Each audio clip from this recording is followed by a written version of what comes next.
Do you find those after-dinner games between the generations exciting? Here's my favorite, Monopoly. Monopoly on the Truth. To play Monopoly on the Truth, all you need to do is to think that your opinion is better than everyone else's, and you don't even need a playing board, okay? Okay, Boomer. Well, actually, it's not okay, because though Monopoly on the Truth is exciting and agitating and aggravating and... Stop! Okay, Boomer. Okay, Boomer. Okay, Boomer. Okay, Boomer. Okay, Boomer. As you remember in part 1, Eileen Kindred is a single mother who has faced the usual, taking care of her teenage son while working several jobs to pay rent and keep food on the table, which she cooks. Things weren't looking very good for Eileen until a few days ago when... Robert? Hi! Hey! I was resting my eyes. Yeah. Well, it's time to wake up. I can't hear you. Hello? I can't hear you. Speak up. I can't hear you. Are you there, dude? Oh yeah. Okay. Yeah.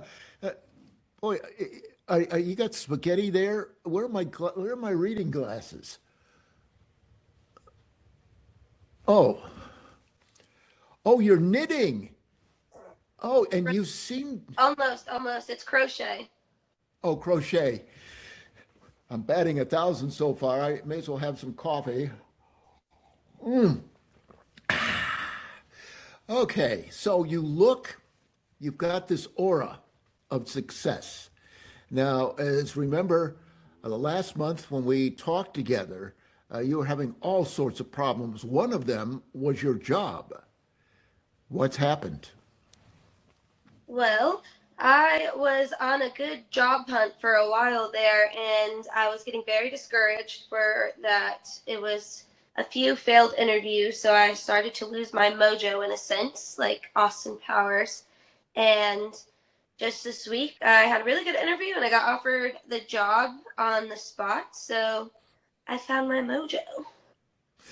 Good. And how's it feel having mojo again? It feels good. I mean, it's not totally back. Yep, So I have my mojo back, getting on the mend. Now, as we showed last time, a picture of you, which you painted, which is beautiful. You got your degree in art, and you mentioned before that you were burned out, in effect. You were tired of looking for jobs or doing these jobs here, jobs there, and then taking care of your son. How are things going now?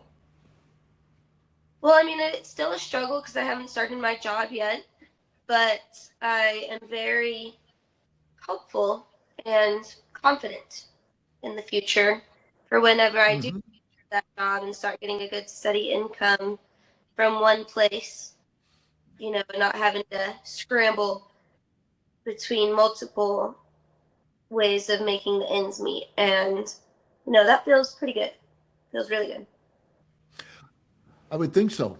Now, going to your original choice in life to be an artist, are you feeling a little better about doing that now that you're not so burned out?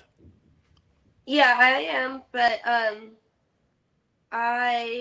mean, I still think, I've got to give it time to let things adjust and then see where it goes from there, because it is, you really can't do everything. So sometimes it comes down to a choice of what you're going to prioritize in your free time.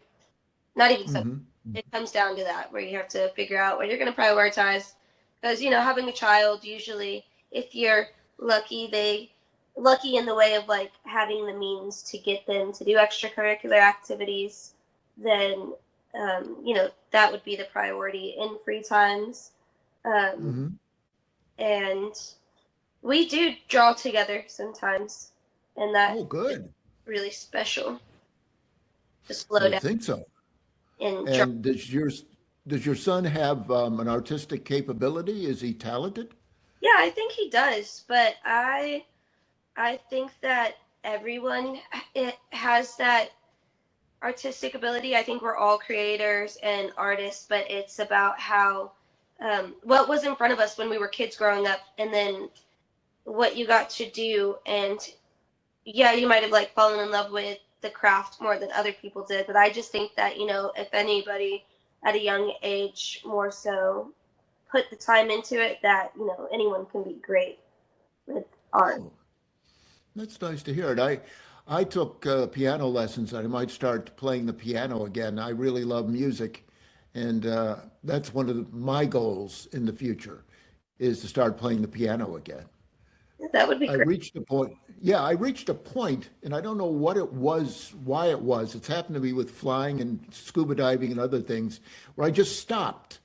Then I stopped the piano, and I want to start again. Now, let's look into the future. 1 year. Where do you see yourself in 1 year? You, your family, your boyfriend, and your son.